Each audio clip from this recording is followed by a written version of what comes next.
give you guys a little backstory on what this next segment is, and I'm going to try and do it at least once a week because I think people are going to enjoy it. Okay.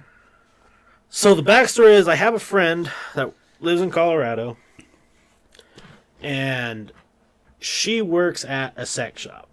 Whew. So, you know, toys and all that. And this shop also has what's called an arcade.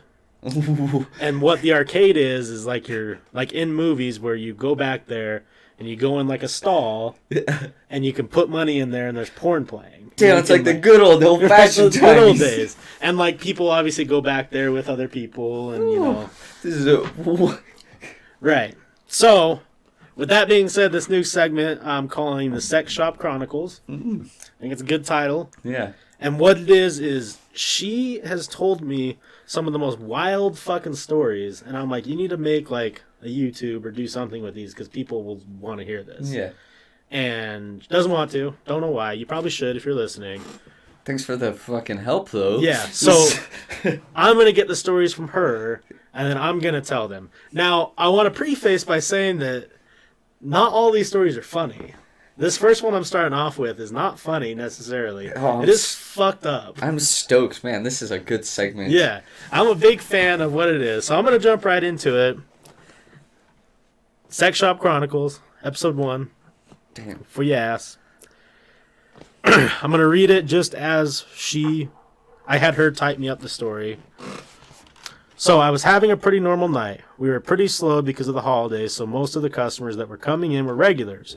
Arcade customers or porn guys. All of a sudden, 3 people walked in the store and I immediately ID'd them because they seemed super sketchy.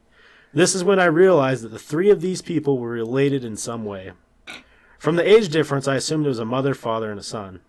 Although it seemed weird initially, I didn't question it first because I've had mothers and daughters or fathers and sons come into the store before. Usually these kinds of interactions were just the families being awkward, looking at some toys, laughing, and then leaving without purchasing anything. This family was different, though. The kid seemed visibly uncomfortable and awkward. He didn't talk much, and you could tell that he had some kind of issues going on mentally.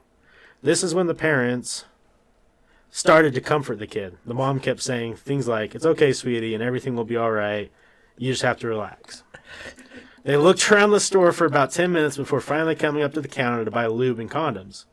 I was slightly relieved for them to leave because I felt even more awkward when I heard the parents talking to each other, saying things like, he has to lose his virginity sometime, and we have no choice but to help him at this point. I kept my cool, though. Maybe they were just buying him these things to help him prepare for when he does lose his virginity, right? When they came up to the counter, I asked them if it was going to be all, if this was going to be all they wanted, and if they found everything okay. They then asked for a ticket for 3 to the arcade. What the fuck? For those of you who don't know, an adult arcade is basically a private viewing area for porn. Our arcade specifically has 120 different digital channels of porn streaming in 22 individual booths.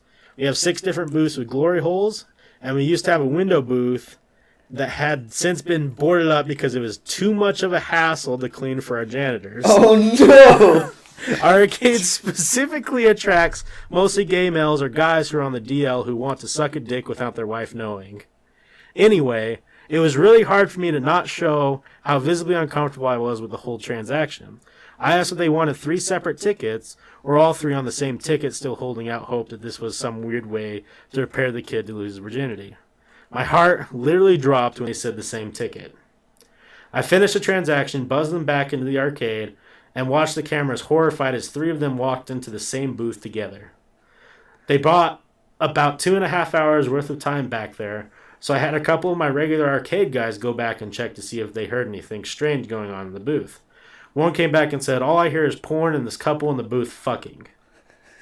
I didn't have the heart to tell him it wasn't just a normal couple. I had literally witnessed real incest.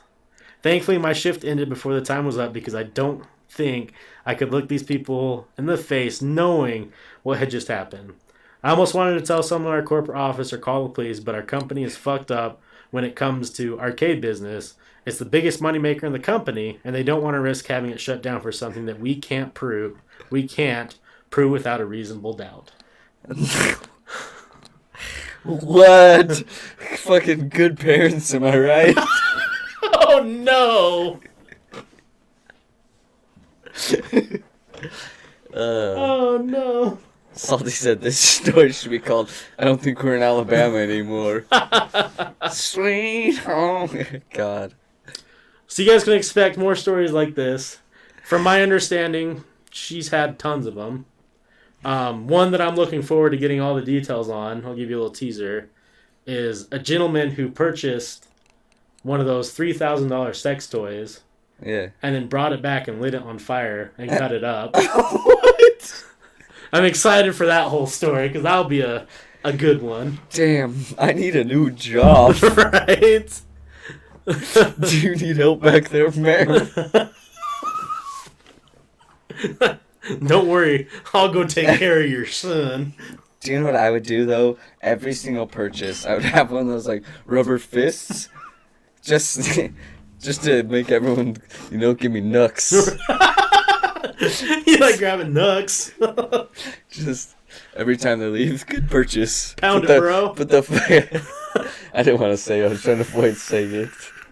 But just every customer that leaves, you just pull out this giant rubber fist. It's just